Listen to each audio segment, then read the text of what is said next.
PPT is visible. So we'll start then.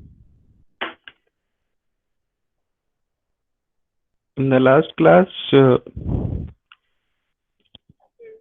we start looking at the diversity, receive diversity, and transmit diversity. Okay, receive diversity. This is your slide for receive diversity. We have gone through this slide. Receive diversity. Okay, then we have multiple antenna at the receiving side, and we combine both the signal like that.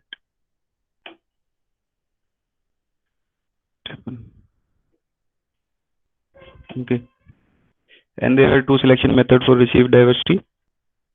One is selection combining, in which you select the best out of all the received signal, and another is a maximal ratio combining, in which weight some weight is added to the received signal, and based on that they do some combination and find out the best signal. Then transmit diversity, when we use two or more antenna at the transmitter.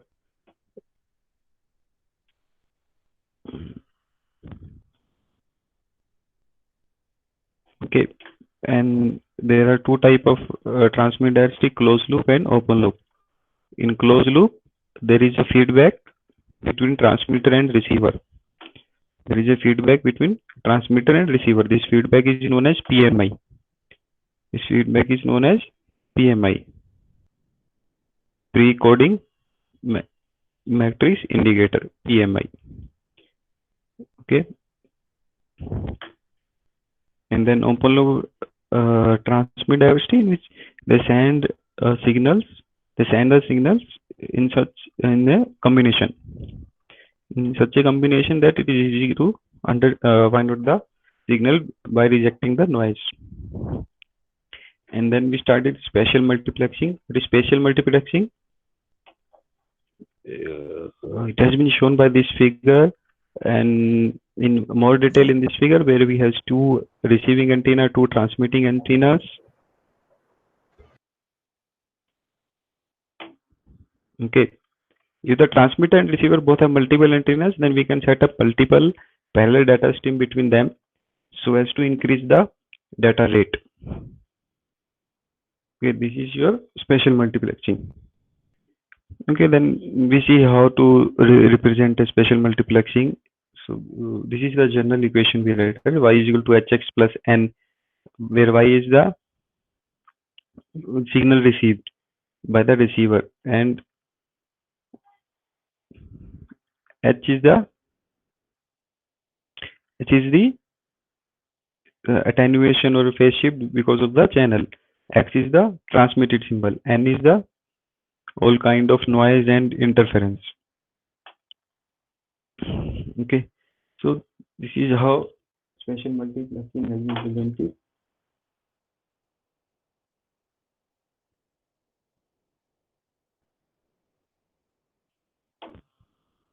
Okay, and this is okay. Then we have this H11, H12, H21, H22 channel elements. So like when signal is traveling from transmitting antenna 1 to receiver antenna 1, then it is H11. When transmitting antenna 1 to receiving antenna 2, it is H12. Like that, in case of 2 into 2, 2 transmitter, 2 receiver, we have 4 elements: H11, H12, H21, H22, and this has been represented by this matrix. Okay, and then we have seen if we know these parameters of H matrix, we can calculate the y1, y2. So this is one example, and this is how we can represent estimated x1, estimated x2 from this matrix representation, and we found out we can calculate x1 and x2 if we know the h11, h21, and this is y1, y2 we know because it is a received signal. And then we see how what is the problem with this method. So we have taken one set of numbers of h11, h12, h21, and h22, and if we put the set of numbers in that equation, we'll found y1 is equal to this and y2 is equal to this. So from both the equation, we are just calculating x1 plus 2x2. So by the end of the calculation, we won't be able to calculate both x1 and x2 because we need two variables for that. Okay.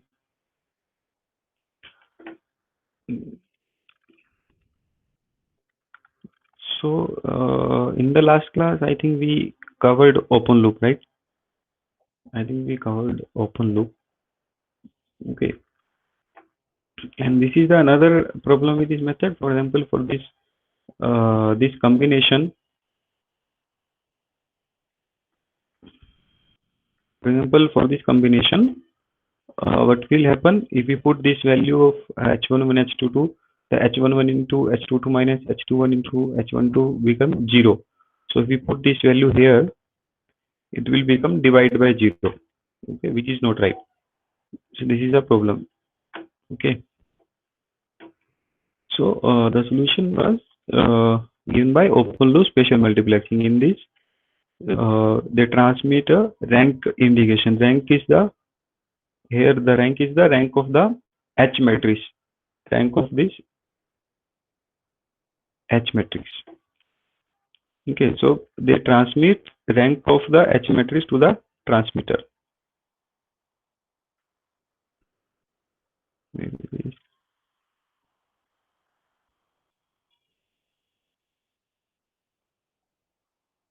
Okay, they transmit the rank of the H matrix to that back to the transmitter. Then using antenna mapping, they calculate how many signal to transmit.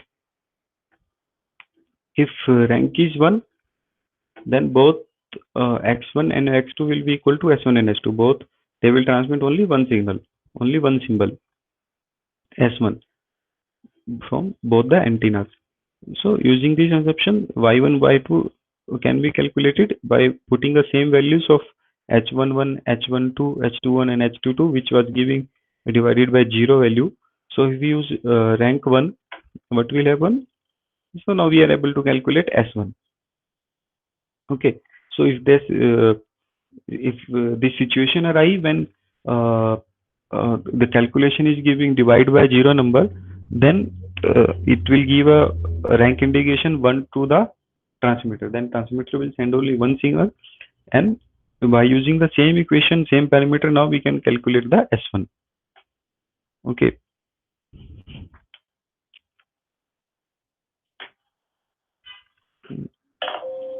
Next is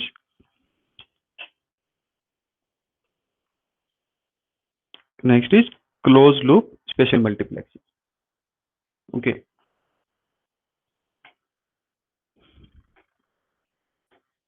In closed loop, as the name represents, there is a feedback system between receiver and transmitter. Okay, so again, they have taken one example of H matrix in which this parameter has been taken 0.3, minus 0.3, 0.2 and minus 0.2. Okay. Then this H11, H22, H21, H22 is 0. Now if we put this value here in the previous equation of y1 and y2, what will happen? If you see clearly, y1 is equal to 0.3 s1 minus 0.3 s1. Both will be cancelled, right? So our open loop rank indication transmitter to the in open loop, what we were doing, we were sending rank indication to the transmitter, which solve our previous problem. But now in this case, even though we are sending rank indication to the transmitter, and transmitter is sending only one symbol instead of two, then with this set of parameter, what is happening? Both are cancelling out. So here you can see 0.3 s1 minus 0.3 s1, 0.2 s1 minus 0.2 s1. So at the end of the calculation, what will remain? Only n1 and n2, which are the noises and the all type of noises and interference which got added to the transmitted signal. So again, this open loop system fails here. So what is the solution? The solution is x1 will send s1 and x2 will send minus of s1. Okay, just invert the one symbol out of two. X1 will send S1 and X2 will send minus of S1. Okay, then again we put this value in the our same equation. 0.3 S1 plus 0.3 S1 plus N1, 0.2 S1 plus 0.2 S1 plus N2. Okay. Now we have two equation and S1 is a variable, so easily that can be calculated. So in closed loop, what is happening now? So now we require two level of adaptation. If the rank indication is 2, then the transmitter send two symbol at a time using antenna mapping. X1 is equal to S1, X2 is equal to S2. Okay, so if rank indication is 2 and we are using PMI, using this pre-coding and mapping, transmitter will send two symbols. X1 is equal to, both are different. X1 is equal to S1, X2 is equal to S2. Now if rank indication is 1, then transmitter falls back to the diversity processing and send one symbol at a time. Okay, and in doing that, it can choose an antenna mapping such as equation. Either both symbols are same, equal, S1 and S1, or one is invert of another. X1 is equal to S1 and X2 is equal to minus S1. Okay, so based on this PMI and RI, this will calculate and find out whether we have to send S1 and S1 from both, or S1 and minus S1. Okay, so here you can see from modulation to layer mapping, there is a S1 and S2 both are going. Now layer mapping has separated S1 and S2. It has separated this one layer to two layer, one layer S1 and S2. Now using pre-coding, this will find out whether send both S1 to X1 and S2, or both S2 to X1 and X2, or send different to the X1 and S2. So this pre-coding will decide all these things, and this pre-coding is getting feedback from the receiver end. So based on the feedback from the receiver, this pre-coding will decide what to send from transmitter X1 and what to send from transmitter X2. And these are the possible combination. If rank indication is 2, this is the possible combination, and if ranking indication is 1, this is the possible combination. And this combination depends on the exact nature of channel elements and which guarantee a strong signal at the receiver.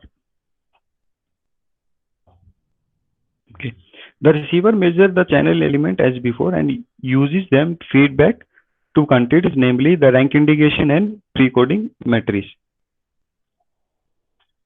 Okay, rank indication, this one, and pre-coding matrix, this one. The PMI control a pre-coding step in the transmitter which implements an adaptive antenna mapping using, for example, out of above 3 equation to ensure that signal reach the receiver without cancellation. Okay, do you understand?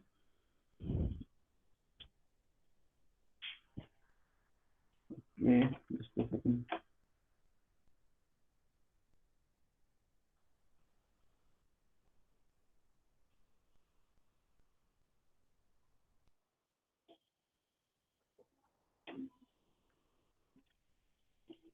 Next is a matrix representation of spatial multiplexing.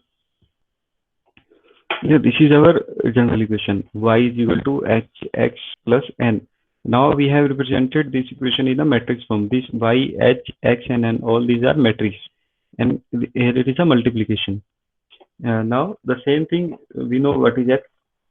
X is the transmitted symbol. Now in the matrix form, we'll say x is a column vector that contains the signal. It's a column vector, okay? Column matrix. It contains the symbol that's sent from the anti-transmit antenna. So the dimension of x is t. N and y are the column vectors containing the n and y. N and y are also the this n and this y are also the column vectors, which containing the noise, n containing the noise, and y containing the resulting signal at the NR receive antenna. So the dimension of this n and y matrix is R. Okay. Now H.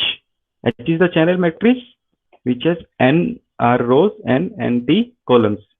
NT and NR are the number of transmitting antennas and NR is the number of receiving antenna. NT number of transmitting antennas, NR number of receiving antennas. So X is transmitted symbol, so it has a dimension of NT. N and Y are at the receiving side, so it has a dimension of NR. And H is the channel matrix, so it has a dimension of NR into NT. And what H will represent? It will represent the amplitude changes and phase shift at the air interface introduced because of channels. Okay. So again, for example of a 2x2 system where we have two transmit antennas and two receiving antennas, 2x2 system, we can represent this matrix equation as y1, y2, a column matrix equal to h11, h12, h21, h22, this 2x2 matrix, x1, x2 plus n1, n2. Okay. Now let us assume that number of transmit and receive antennas are equal, nr equal to nt equal to n. And let us ignore the noise and interference. Noise and interference means n matrix we can ignore. We can then invert the channel matrix and derive the following estimate of the transmitted symbol. So x estimate is equal to, if we ignore this n, x will be equal to, this h will go here and we can take inverse of h. So x estimate is equal to h estimate inverse into y.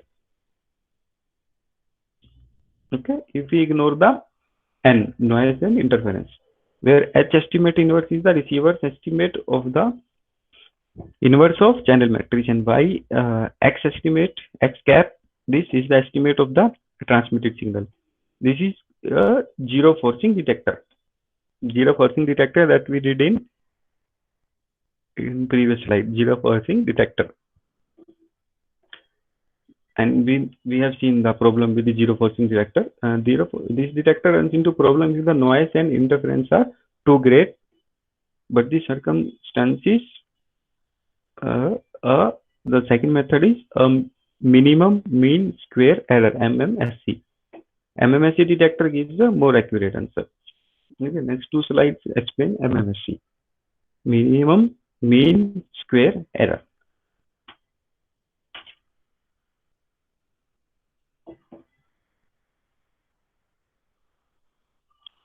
Okay, it is just a matrix calculation, nothing else is there. You might have studied in your first year or second year matrix.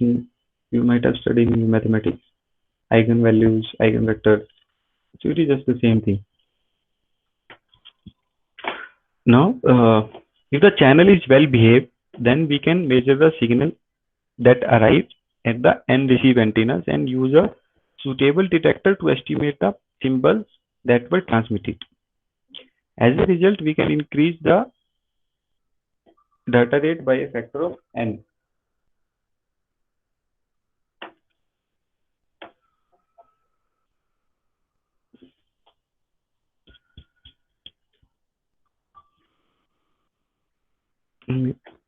Now, channel matrix may however be singular, in which case its inverse does not exist.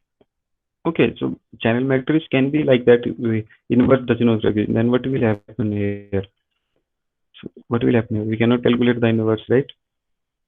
In this equation, what will happen? We cannot calculate the inverse. So zero forcing detector will fail. Alternately, matrix may be ill conditioned, in which case its inverse is corrupted by noise. So whether there is a possibility that we cannot calculate the inverse, another possibility is so much noise, it is corrupted by so much noise that it is ill conditioned. Either way, we need to find the another solution. Then this is the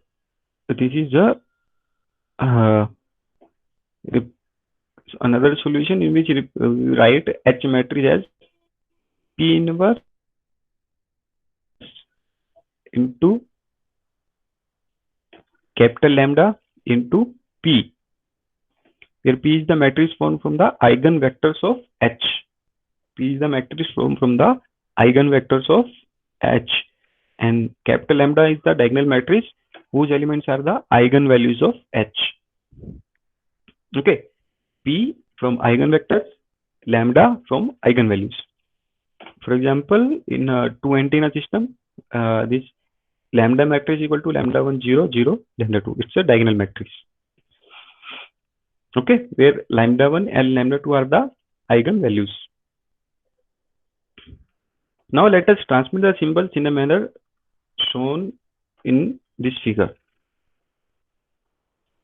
So what has been ended, you just see till here, you know, right? X1 will X1, X2, S1, S2 it will transmit, and this is then there has been added post coding matrix G. So what we have, so this is X, this is H. X has transmitted S. So Y is equal to here HF into S plus N. Okay, F comes from this pre-coding matrix F. So here Y is equal to HF S plus N. Now we have added one more matrix, post-coding matrix. This was pre-coding matrix F. Now we have added one more post-coding matrix G. Now receive single R is equal to GHFS plus GN. Okay. What we have transmitted? S. S is the transmitted symbol. We have pre-coded it, so it is FS. Okay. Now there is a channel matrix H. Now receive signal is equal to HFS plus N noise. Now there is one more post-coding matrix G. Now receive signal will be multiplied this by G. It will be GHFS plus GN. Okay. So receive signal R is equal to GHF into S plus GN. Okay. Where S contains the transmitted symbol at the input of the pre-coding stage. S is the symbol. S is the transmitted symbol at the input of pre-coding stage. This is pre-coding stage 1. F is the pre-coding matrix, H is the channel matrix, G is the post-coding matrix. Okay. S is your symbol at the input of pre-coding matrix, S is your pre-coding matrix, H is your channel matrix, and G is your post-coding matrix. So receive symbol R is equal to GHF into S plus GN. Okay. So if we now choose the pre and post coding matrix so that they are good approximation to the matrix of eigenvectors. If we choose like that, P is the, F is the P inverse and G is the equal to P. F is equal to P inverse, G is equal to P. And if you put this P inverse and P here, what will happen? R is equal to P, H, what is F? P inverse. P inverse S plus P into N. And this P, H, P inverse is equal to lambda, your matrix represented by eigenvalues into S plus P into N. P is the matrix represented by eigenvectors. Okay, now if we ignore the noise, again, this will be ignored. Now what we have? R1, R is equal to lambda S, and lambda is the, for example, in 2 into 2 case, lambda 1, lambda 2. So R1, R2 is equal to diagonal matrix lambda 1, 0, 0, lambda 2 into S1 and S2. Okay, so if we ignore the noise, we can now write the receive symbol in two antenna spatial multiplex system like this. So we therefore have two independent data streams without any coupling between them. Okay, so it is now travel for receiver to recover the transmitted symbol as follows: Si cap is equal to Ri by lambda I. Okay, so because it's a diagonal matrix, so it's a simple solution. Understand?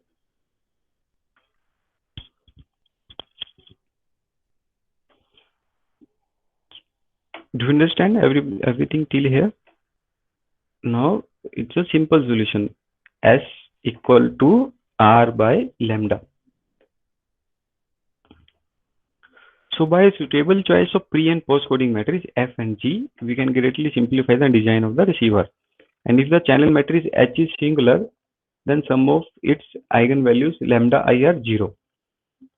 And if it is ill conditioned, then sum of eigenvalues are very small, so that reconstructed symbols are barely corrupted by noise. So the rank H of the matrix is usable eigenvalues. Now rank of the H is the number of usable eigenvalues. For example, let's say H has a total 2 eigenvalues, but only one can be used because another second one is either 0 or it is ill conditioned because of the noise. It is the value is very small.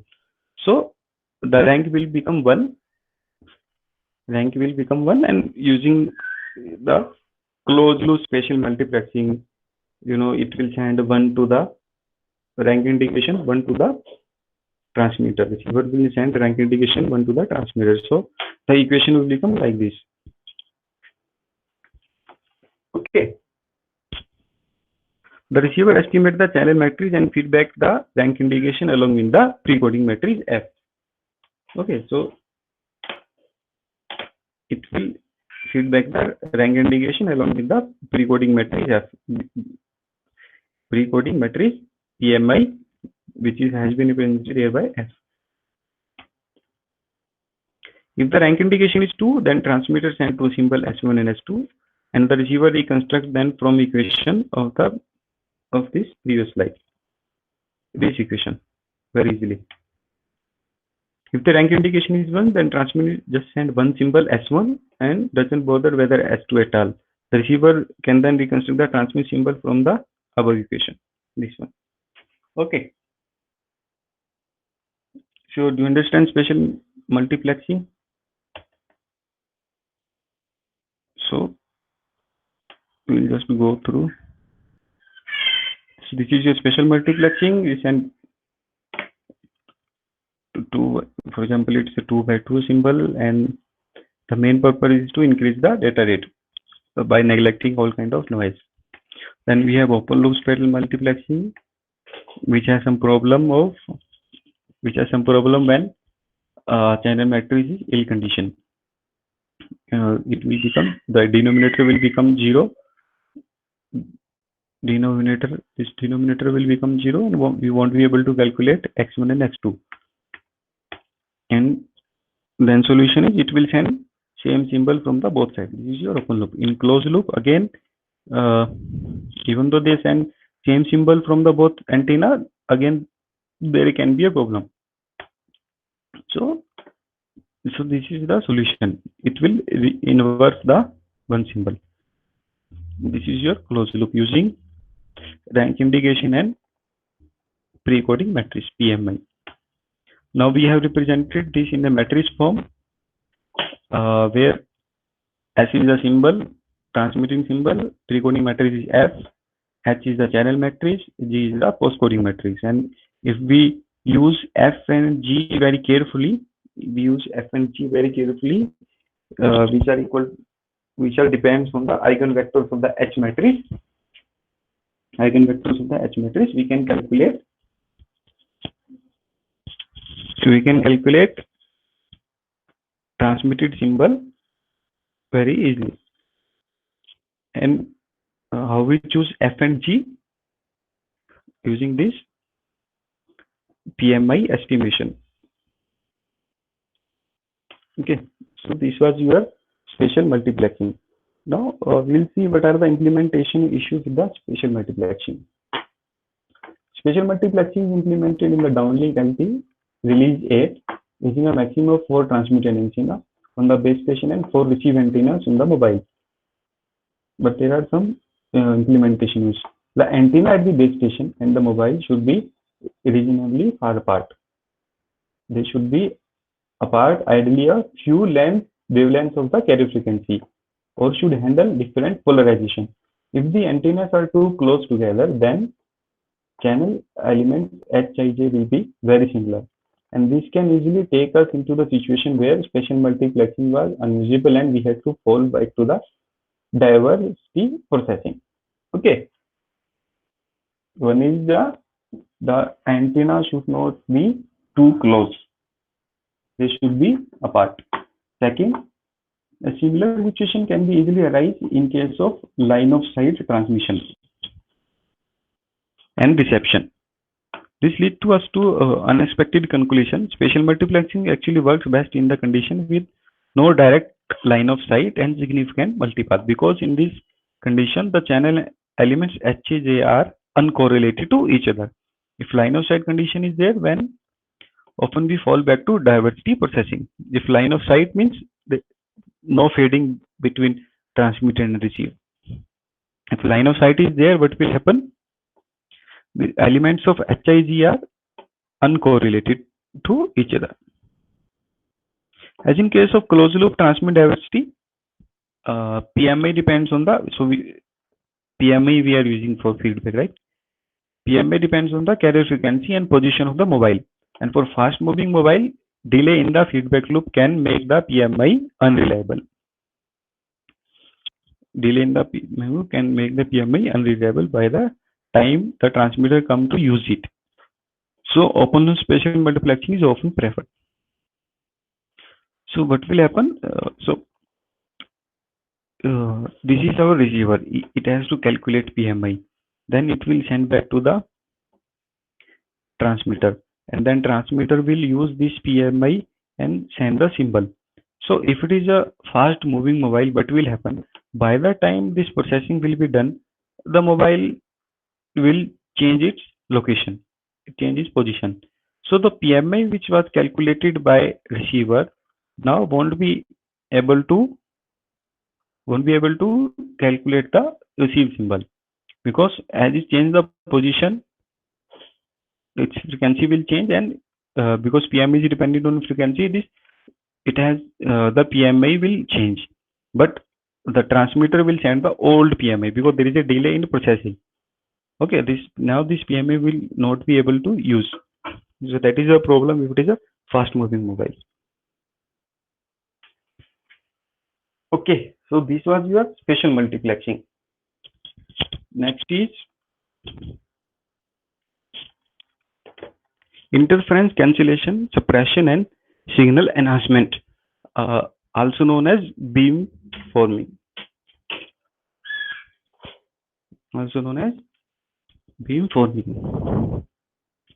So first we will see the principle of operation. In beam forming, a base station with multiple antennas. As you know, this unit is multiple antennas, so this topic is also based on multiple antennas. In beam forming, a base station with multiple antennas in a completely different way to increase its coverage. Okay, so you focus on this figure.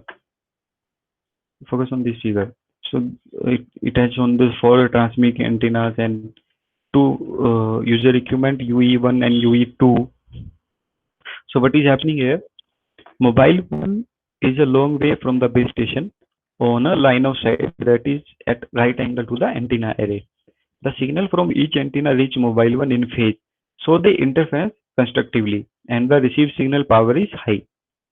At UE1, mobile 1, what is happening? It is a line of sight transmission and so they are at right angle to antenna array. So what will happen? All the symbols will add at the mobile 1, and there is an increase in the received signal power. So received signal power will be high. So you can see in this figure, all these 4 are in phase. So they will add up. Whereas in mobile 2, which has an oblique angle, the received signal from alternate antennas are at 180° out of phase. Now the received signal are at 180° out of phase. The signal interference destructively. So the received signal power is low. So now user 2 is at some other position where where the phase shift is of 180 degree. So they will add up destructively. So you can see it has a phase here, it has a phase down, again it has a up, it has a down. So the received signal power will be low.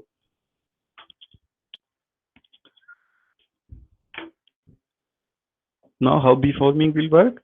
Uh, as you see this figure, uh, as shown in this figure below, we can go to a step further by applying a phase ramp. By applying a phase ramp to the transmitted signal, we can change the direction at which constructive interference arises. So we can direct the beam toward any direction we choose.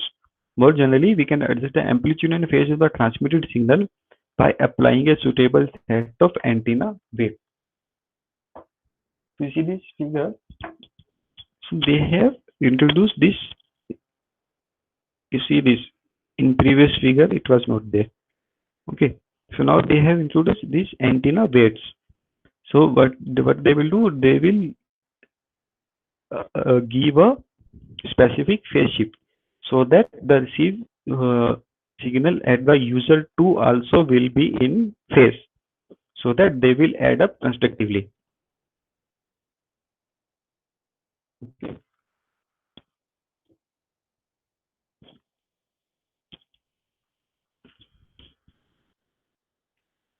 Hmm. We can use the same technique to construct a synthetic reception beam for the uplink also by applying a suitable set of antenna weights at the base station receiver. We can ensure that received signal add together in phase and interference constructively. So this is for the downlink. We have added weights at the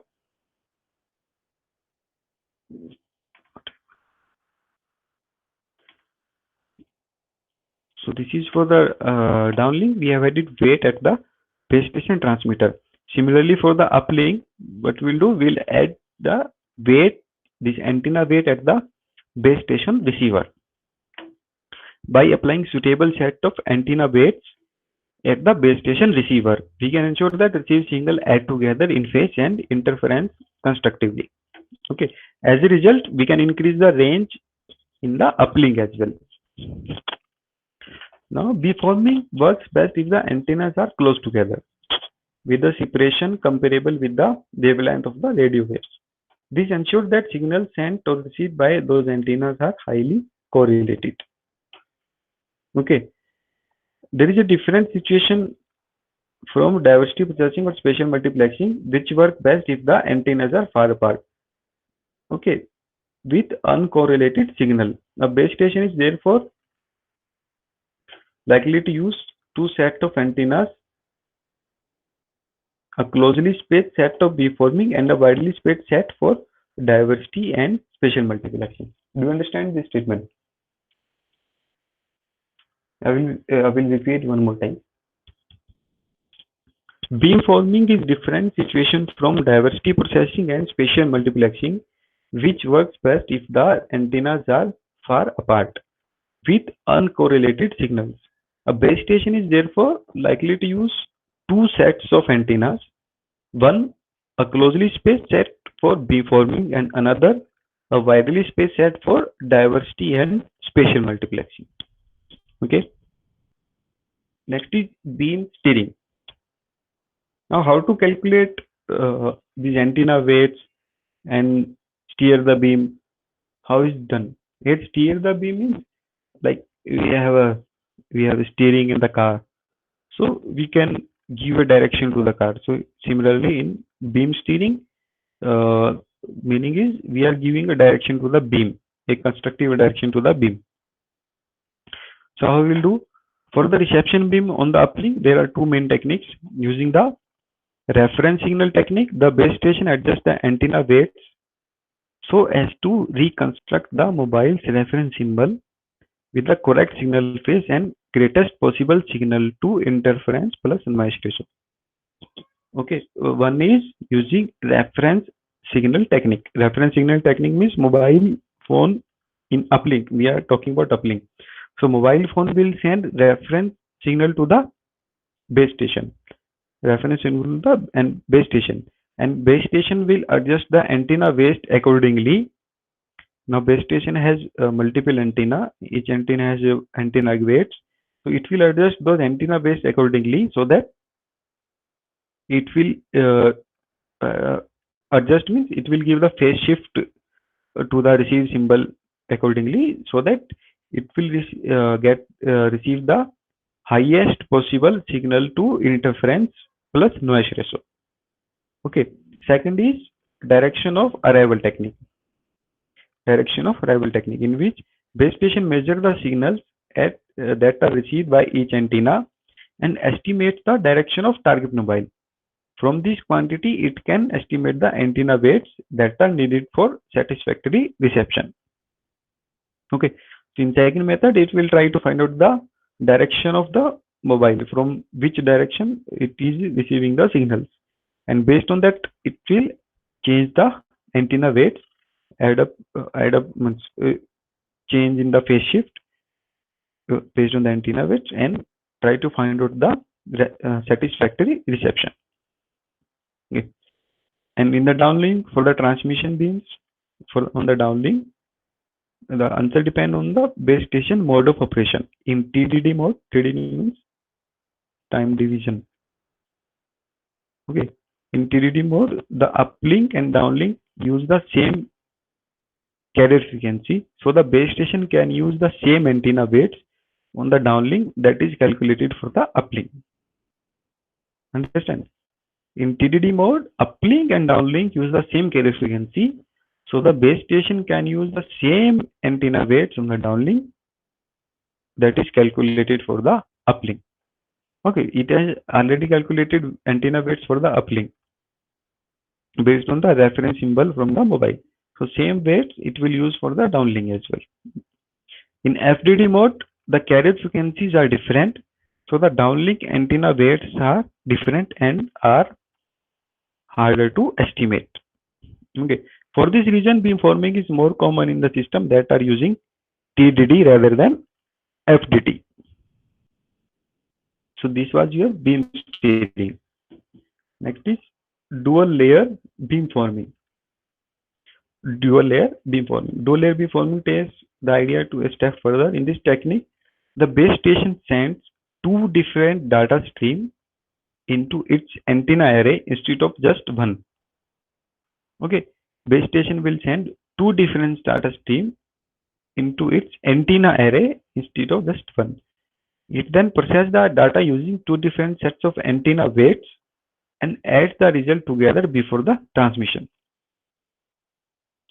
If you see this figure, so this dotted line representation is for data of user 2, and the solid line is representation for data for user 1. So if you see here, this is your normal antenna weight which has been added previously. Now what it has done, it has added one more antenna weight for user 1 and similarly for user 2. Now it's a dual layer. In this technique, the base station sends two different data streams into the antenna instead of just one, and then it processes the data using two different sets of antenna weights and add the result together before transmission. In doing so, it has created two separate antenna beams which share the same subcarrier but carry two different sets of information. Okay. The base station can then adjust the antenna weight so that steer the beam in two different mobiles. So the first mobile receives constructive interference from beam 1 and destructive interference from beam 2, and vice versa. Mobile 2 will receive destructive interference from beam 1 and constructive interference from beam 2. Okay. So what we have done after adding these two different types of weight, we have added two different type of weights to the two different symbols, and we have added these two symbols here using this plus sign and transmit simultaneously. Now the user 1 will receive beam 1, user 2 will receive beam 2. But by the time it will reach here, what will happen? It will receive constructive interference from the beam 1, from the data which we are sending from the for the user one, and destructive interference from the this of the beam 2, this data of the user 2. Okay, but at the user 2 it will receive destructive interference from the data 1 and constructive from the data 2. The base station can then adjust the antenna weight so that steer the beam in two different mobile, so that mobile 1 receive constructive interference from beam 1 and destructive interference from the beam 2, and vice versa. Mobile 2 will receive constructive interference from beam 2 and destructive from beam 1. By doing this, the base station can double the capacity of the cell. Alternatively, the base station can steer the beam to two different antennas on a single mobile, so as to double that mobile's instantaneous data rate. Okay, it will increase the mobile data rate. In ideal condition, the maximum number of independent data stream is equal to the number of antennas in the array. LTE first support the technique in release 9 of 3GPP specification. In that release, maximum number of data stream is limited to 2. Maximum number of data stream was limited to 2. So the name of this technique became dual layer beamforming, leading to the name of dual layer beamforming. So this is a representation of dual layer beamforming. So I already explained it. So your next topic is how to choose between these three techniques: diversity, interference suppression, means beamforming, and spatial multiplexing. So we have three techniques, three categories in multiple antenna techniques: diversity, interference suppression, and multiplexing. So you have learned all these three. So now I have kept this as a homework. How to choose between these three techniques. Okay. So here your module 2 is over. Module 2 is over. So before doing this homework, I will recommend you to read these three techniques carefully from the books, because it is very confusing. All three looks like same. So I will recommend you to please read all these techniques from the book and then do this homework. Okay, so you can type in your chat window as a yes, so that I can note down your attendance. Almost 48 people are present. So quickly just type the yes.